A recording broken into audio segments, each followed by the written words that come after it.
Well, as we go to air this hour, protesters have clashed with members of the National Guard in downtown Los Angeles. These are live pictures that are coming to us from various cameras, thanks to our affiliates right now. Things have calmed somewhat, but every so often there is a flare-up between those protesters. There are flags there, some Honduran flags that we've seen there as well. Flash grenades have been sent.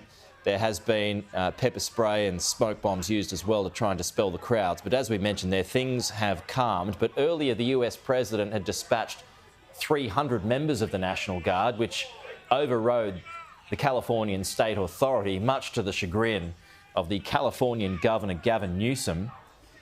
He went on to call that purposefully inflammatory, is what the Democrat Californian Governor Gavin Newsom had said.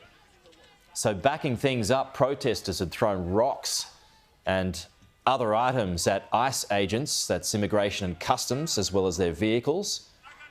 And so the National Guard, as I mentioned, they arrived in LA earlier with a promise from the National Border Czar, Tom Homan, that the federal government would crack down on any kind of civil unrest in the city. Well, a moment ago, we spoke to CNN's Julia Vargas-Jones. She was at a different part of LA. This is what she reported to us. There are a few locations in Los Angeles where the National Guard is already present, and that's where we've seen some protests already coming today. I am in the west side of Los Angeles. This small group of protesters has just arrived here. They're outside a federal building that most Angelinos would know as a passport building, but it also houses other federal agencies.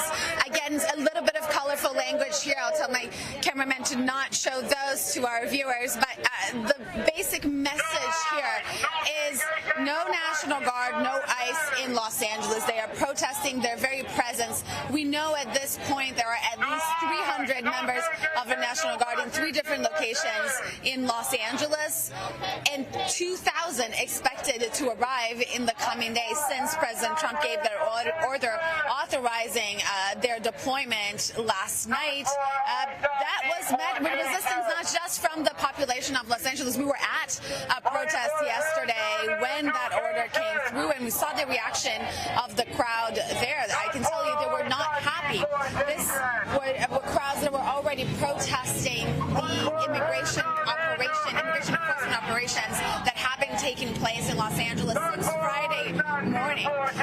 The reaction from city officials, Mayor Karen Bass, saying that this was that she was angered by this and that it was only adding more fuel to the fire, echoed by Governor Gavin Newsom, who said that this was an inflammatory measure and that this would only add to the chaos that